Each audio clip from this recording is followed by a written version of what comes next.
président des régions de France, cher Hervé Morin. Je sais que Dominique Bussereau a dû nous quitter, mais nous étions vendredi ensemble pour parler de décentralisation en Nouvelle-Aquitaine à Rochefort. Je voudrais saluer François Barouin, président de l'Association des maires de France, Alain Rousset, président de la région Nouvelle-Aquitaine, et vous tous, mes chers collègues, présidentes et présidents de région, mes collègues députés et sénateurs, et les conseillers régionaux présents. Il me revient d'être à vos côtés pour clôturer ce 15e congrès de régions de France, consacré à une réalité forte et bien présente dans nos territoires. Ma région agit pour moi. Je vais, en conclusion, vous faire des propositions très concrètes, notamment pour écrire cette nouvelle génération de la décentralisation. Ce matin, on a évoqué des discours fondateurs. Alain Rousset parlait du discours de Lyon, du général de Gaulle. Le Premier ministre a remonté plus loin et a parlé de Montaigne. On a parlé du discours sur la nouvelle société du député-maire de Bordeaux, devenu Premier ministre, Jacques Chaban-Delmas, après la crise de 1968. Je voudrais vous citer un discours qui a été fait, Monsieur le Président, devant le Conseil régional de Bretagne en 1998 par Jacques Chirac. Et je le cite parce qu'il est extraordinairement d'actualité. Il avait souligné le lien particulier qui doit exister entre la région et l'État et appelé à réinventer un nouvel équilibre fondé sur la capacité de l'État, je le cite, à développer une véritable démocratie de proximité. Et je poursuis. Insuffler une démocratie de proximité, être à l'écoute des Français, partir du terrain, faire confiance aux élus et leur donner les moyens de libérer les initiatives et les énergies, voilà des propos qui pourraient nous inspirer pour les semaines qui viennent, parce que, comme le dit Aragon, avenir, souvenir, nuance si légère au feu de ce qui fut, brûle ce qui sera. Alors, avec ce discours-là, mes chers collègues, je me permets de vous dire que peut-être nous avons des perspectives. Sans revenir sur les échanges qui ont eu lieu, c'est vrai, cher Hervé Morin, le titre même de ce congrès pose une évidence. Oui, la région agit quotidiennement au service des citoyens et des entreprises. Vous avez évoqué les mobilités, l'emploi, l'orientation, la formation professionnelle, l'accès au sport et à la culture, au développement économique. Et si je prends cette région Nouvelle-Aquitaine, je n'oublie pas qu'elle a mis en place une bourse de l'apprentissage et de l'alternance pour aider les entreprises dans leur recherche de salariés en alternance et les candidats à la recherche de tels contrats. Oui, cher Hervé Morin, sur ces sujets, les régions sont à la manœuvre. Elles constituent un échelon essentiel dans l'organisation de notre pays et devraient être appelées, ce dont je ne doute pas, à jouer un rôle renforcé dans le cadre de ce nouvel acte de décentralisation annoncé par le Président de la République. Le rapport de la Cour des comptes, on en a parlé un peu ce matin. Je voudrais vous rappeler quelques éléments de contexte.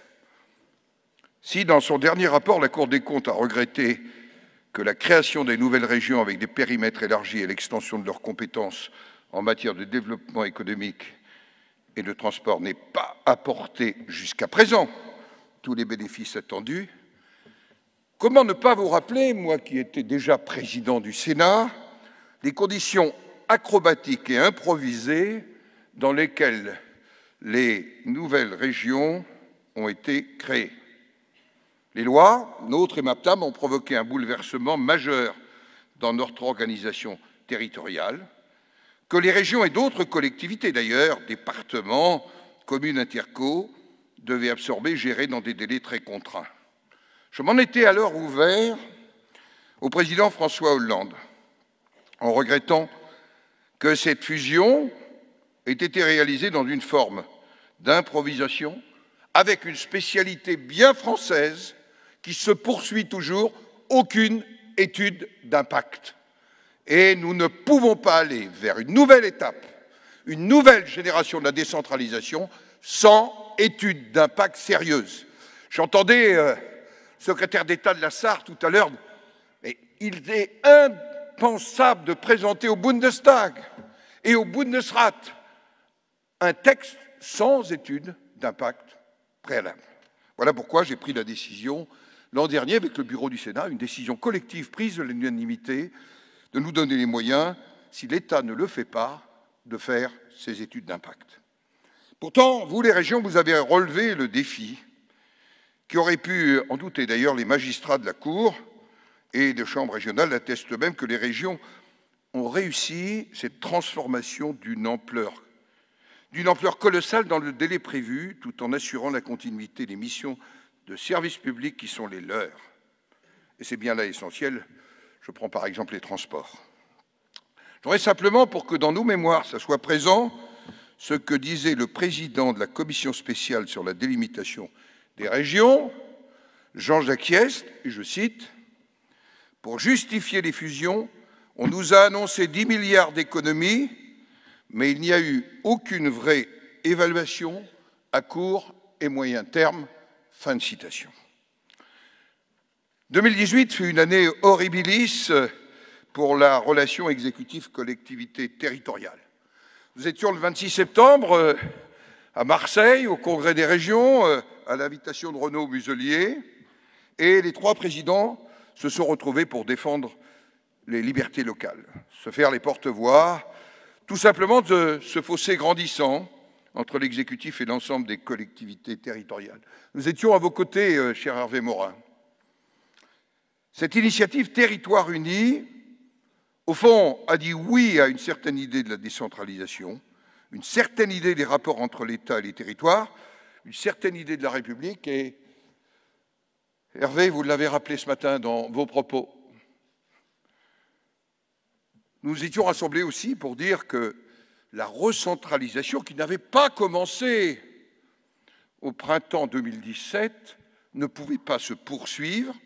Elle était le symbole de la verticalité, une verticalité d'en haut, sans dialogue, sans concertation.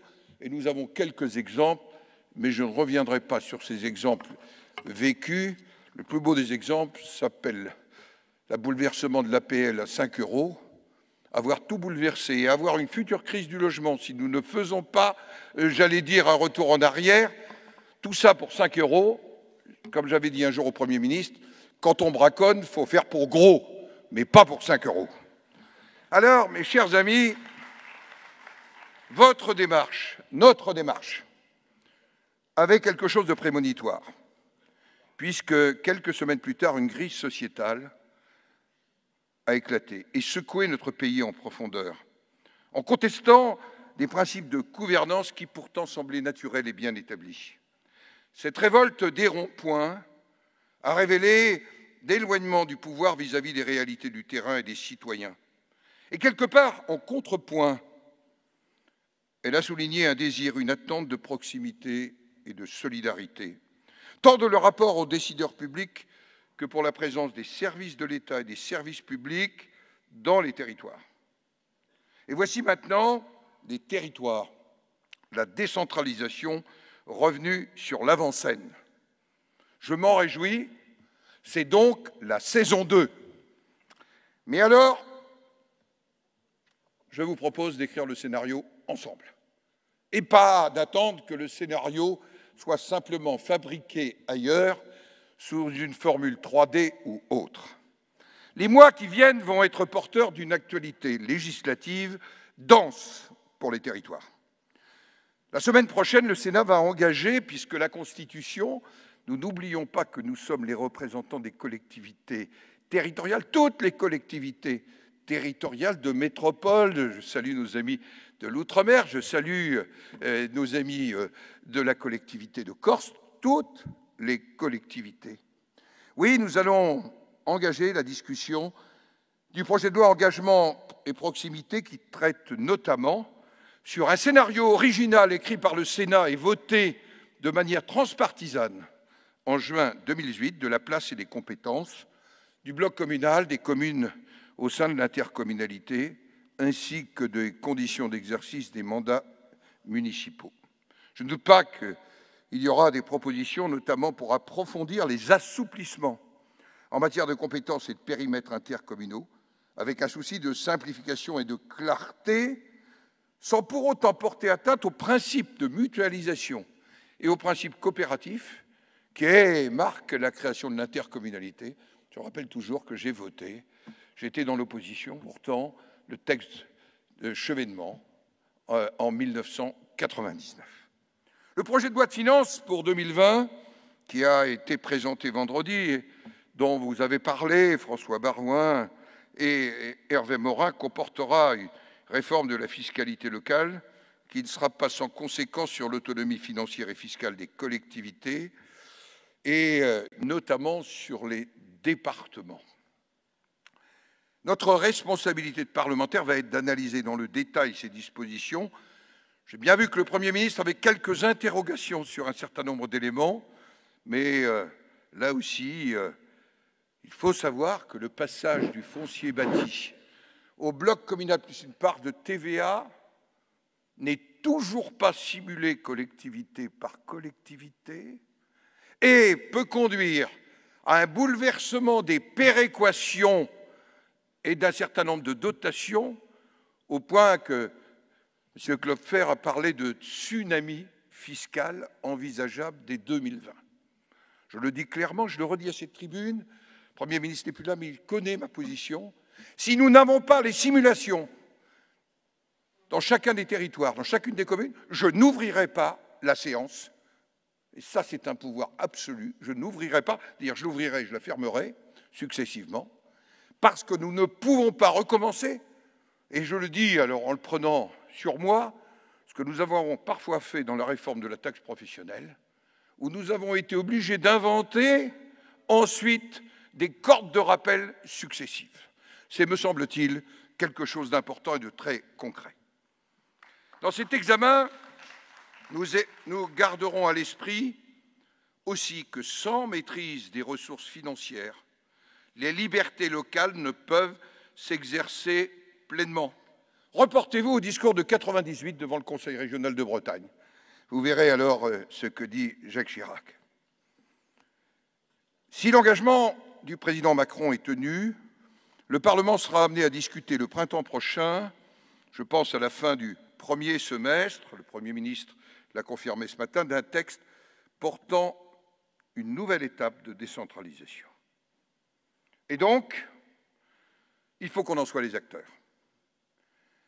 Mes chers collègues présidents de région, vous avez pris collectivement la plume la semaine passée pour demander la clarification des responsabilités et le renforcement des compétences des régions dans le domaine de l'économie, de l'emploi, de la transition écologique, de la cohésion des territoires, de la culture, de la jeunesse et du sport. Vous avez demandé clarté et ensuite stabilité. Vous avez également appelé à un certain degré de différenciation, tant dans la répartition des compétences que dans les modalités d'exercice de ces compétences. Oui, je le crois vraiment, c'est à partir des territoires que les fractures qui traversent notre pays pourront se réduire. Cette crise sociétale a souligné avec force le besoin de revenir aux réalités du terrain et du quotidien. Certains territoires, leurs habitants n'en peuvent plus de se sentir à l'écart, de se voir imposer des décisions arrêtées de façon lointaine par d'autres et souvent conçues pour d'autres.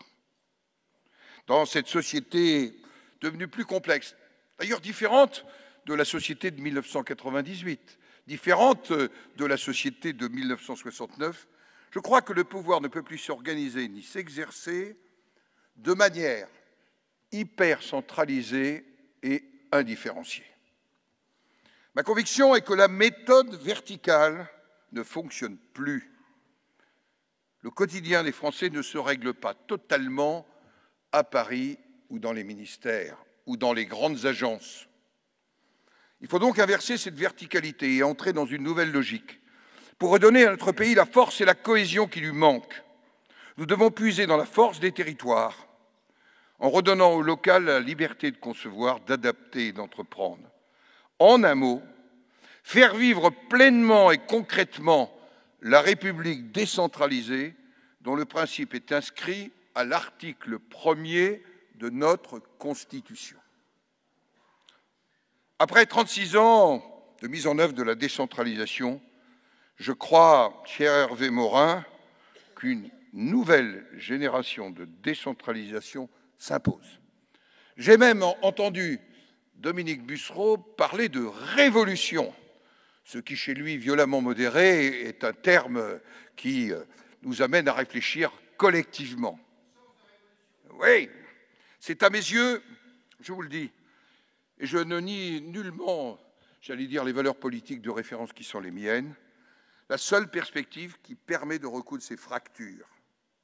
Les problèmes sont là, il faut y répondre, sous peine de voir deux France continuer à s'écarter les unes des autres. C'est peut-être simpliste de dire il y aurait la France des métropoles et les autres. Je pense à des France de villes moyennes. Je ne pense pas qu'au territoire rural. Il y a le territoire rural. Toutes ces armatures qui tiennent, dans certains endroits, elles ne tiennent plus. Et nous voyons bien des différences colossales.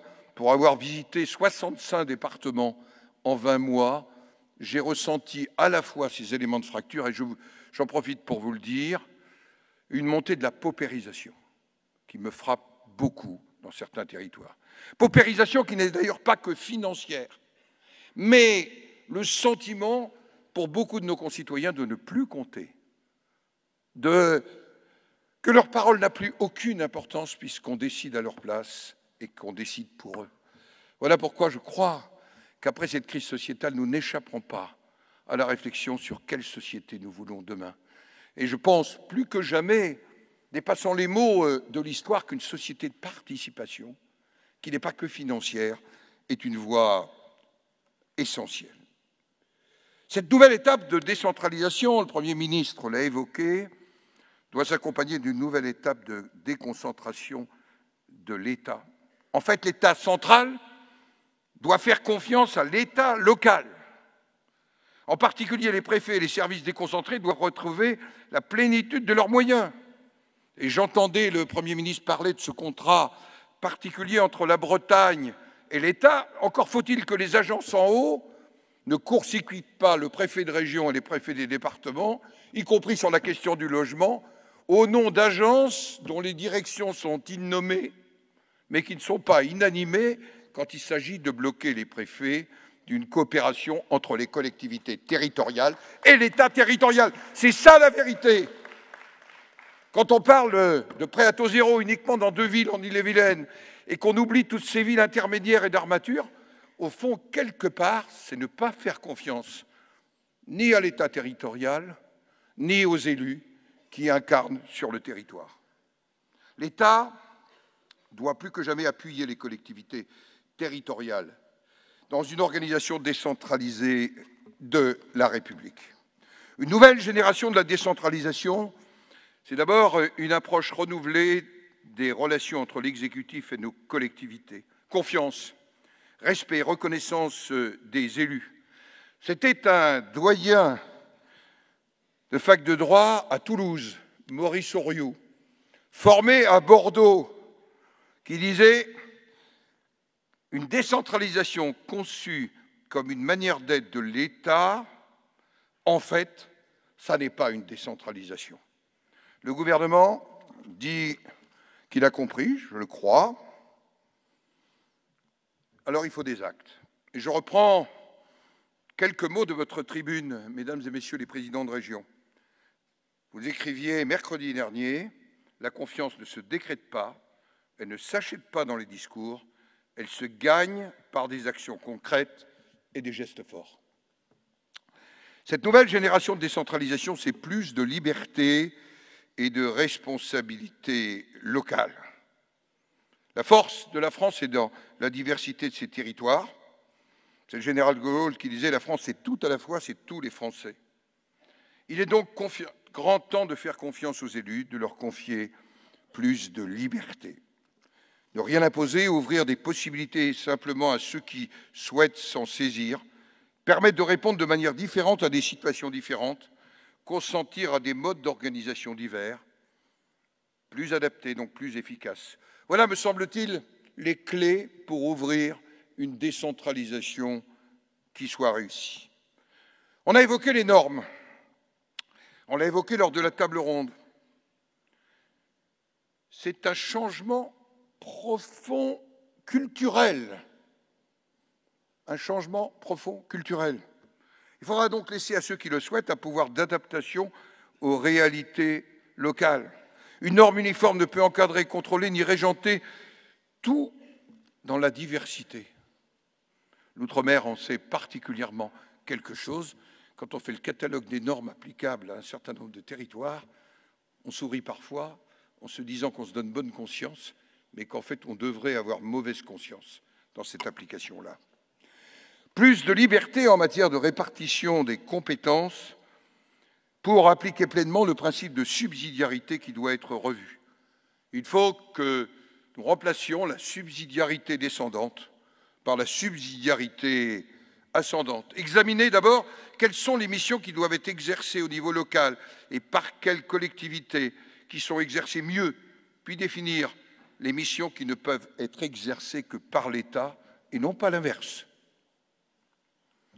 Je pense, puisque le sujet a été abordé, que, bien sûr, il faut lancer des expérimentations concrètes en matière d'emploi. Je le dis, je suis resté sur ma faim, car je n'ai pas vu beaucoup de changements depuis les propositions que nous faisions avec Manuel Valls sur la question de l'emploi, pour l'accompagnement des demandeurs d'emploi, et donc avoir une autorité réellement fonctionnelle. Je crois qu'il faut qu'on aille plus loin, au-delà de cette expérimentation. L'expérimentation aussi en matière de santé. La question de la santé, je le dis devant le président de la région Centre, sans doute une des plus mal loties, mais je peux vous dire que dans mes déplacements, et y compris pas loin de Paris, on est dans des situations où la question de la santé est devenue la première préoccupation de nos concitoyens. Qu'elle est devenue la première condition de l'attractivité ou de la non-attractivité des territoires.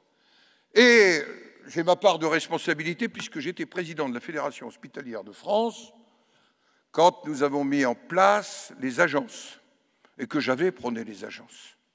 Je pense réellement qu'il faut qu'on ait une stratégie au niveau régional entre régions et agences régionales de santé qui doit porter une vision globale sur des politiques publiques de santé, prévention, médecine scolaire, régulation de l'offre de santé, parcours de soins, accompagnement médico-social, qu'on doit avoir aussi toute cette dimension avec les départements sur le médico-social. Voilà un sujet pour la décentralisation, mais aussi voilà un sujet majeur et urgent pour la cohésion de notre pays. Est-ce que vous imaginez qu'en Saône-et-Loire, le président du conseil départemental, aujourd'hui, salarie 50 médecins sur le territoire, qu'il en sera bientôt à 100. Est-ce qu'on peut continuer à penser dans la Sarthe qu'aujourd'hui, on offre des garanties pour l'installation de médecins, je parle devant Christelle Morancé. Est-ce qu'on peut continuer à imaginer en Normandie, nous avons fait un très bon travail avec Hervé Morin sur ce sujet, mais que l'Orne aille chercher l'essentiel de l'installation de ces médecins à Salamanque, en Espagne, en les formant à la langue française. Ce sujet-là, il va nous éclater au visage, et attention, parce qu'il est porteur de tous les populismes, si nous n'y apportons pas réponse. Nous avons voté conjointement, Assemblée nationale et Sénat, le texte qui nous était proposé par Madame Buzyn. C'est un premier pas pour les étudiants, notamment en troisième cycle, dans les zones sous-dotées. Mais je pense que cette question, nous n'y échapperons pas dans le texte de la décentralisation. Enfin, la différenciation. Ah, pour un gaulliste, on se met à trembler sur la différenciation. Eh bien, je vous le dis, la différenciation, j'y suis favorable, notamment dans l'exercice des compétences. Je crois qu'elle n'entrave pas le principe d'unité de la République auquel je suis attaché. La différenciation, dès lors qu'elle est définie et organisée, ne remet pas non plus en cause le principe d'égalité. Au contraire, Madame le professeur, je vous ai entendu tout à l'heure, elle pourrait constituer un moyen de garantir l'égalité, notamment l'égalité des chances. Admettre qu'il y a des vraies difficultés dans un certain nombre de territoires, et parfois d'ailleurs à l'intérieur d'une région, y répondre de manière adaptée et différenciée, c'est reconnaître au fond le principe d'égalité. Alors je le dis clairement, la révision constitutionnelle, nous y sommes prêts. Et nous y sommes prêts sur notamment la question de la différenciation. Mais nous y sommes prêts à une condition, que nous ne perdions pas la proximité entre le Parlement, les territoires et les élus des territoires.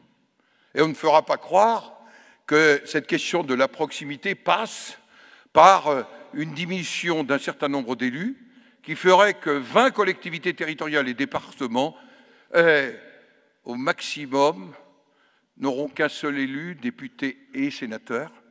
Et je pense que cette question-là, nous y sommes prêts, ne doit pas bloquer une révision constitutionnelle. Nous sommes même d'accord, alors ça ne leur fera pas leur bonheur absolu pour nos amis corses, sur le 72-5. Donc aujourd'hui, on y est prêt et je pense que simplement, il faut que l'exécutif l'inscrive à l'ordre du jour du Parlement. Alors, mes chers amis, ce que nous devons inventer, c'est un nouvel équilibre fondé sur la capacité de l'État à assumer pleinement ses devoirs et sur la capacité des collectivités territoriales à développer une véritable démocratie de proximité. Ce texte n'est pas de moi, il est toujours tiré du discours de 1998 de Jacques Chirac devant le Conseil régional de Bretagne. C'était le sens de l'appel de Marseille, et je me permets de constater un an après que votre union est une union exemplaire. C'est une union qui dépasse, de manière d'ailleurs totalement transpartisane, les sensibilités des uns et des autres, parce que je crois que cette union, elle n'est pas simplement indispensable aux régions, aux départements et aux communes, elle est indispensable pour la France. Et que la pire des tentations pour notre pays serait que cette union soit fracturée. Alors j'ai entendu les 3D, décentralisation, différenciation, déconcentration. Je vais ajouter mes 2D, détermination, le 4e D, et 5e D, décision. Parce que parfois j'entends des discours qui sont les mêmes qu'en 2015, quand nous étions à Reims, rassembler les régions. Et il faut donc maintenant qu'on passe aux actes. Je vous propose donc très concrètement que, comme président du Sénat, en accord avec le président de la Commission des lois, nous écrivions ensemble notre vision de cette nouvelle génération de la décentralisation. Que nous nous y mettions dans les semaines à venir pour mettre en place une méthode fondée d'abord sur cette nouvelle conception de la subsidiarité que vous portez, Territoires Unis, avec des propositions concrètes d'extension des libertés locales, avec une véritable évaluation des conséquences des décisions qui pourraient être prises, pour que, non pas nous l'écrivions contre, nous l'écrivions avec. Mais je pense que si nous attendons, en ne faisant que des discours et des incantations, sans écrire nous-mêmes le destin que nous voyons pour notre pays, je crois que nous commettrions une faute. Je crois, on le voit avec engagement et proximité, quand un travail préalable. Alors, je vous propose, mes chers amis, que nous écrivions ensemble la trame de cette nouvelle génération de décentralisation. Je vous donne donc rendez-vous à l'issue des 3 congrès, régions, départements et communes, pour que nous soyons à la tâche et que nous soyons prêts au printemps à confronter avec les propositions de l'exécutif. Vous savez, je crois un exécutif fort, je crois un Parlement fort. Et pour le Sénat, une responsabilité particulière, vous représenter, être à vos côtés, non pas vous imposer, mais se dire que les collectivités territoriales, c'est sans doute la seule voie qui peut nous permettre dans le quotidien de permettre à nos compatriotes, à nos concitoyens de retrouver la confiance. Car ce que je constate aujourd'hui, c'est quand même cette extraordinaire perte de confiance. Cher Hervé Morin, nous l'évoquions hier, la parole publique n'est plus crue par quiconque. Quelque part, la cohésion et l'unité de la nation sont menacées et les 35 000 communes, les 101 départements, les collectivités territoriales, toutes les régions, au fond, elles sont les éléments d'un puzzle qui font une France une et indivisible et qui reprendra confiance en elle. Vive les régions et bons travaux. Voilà.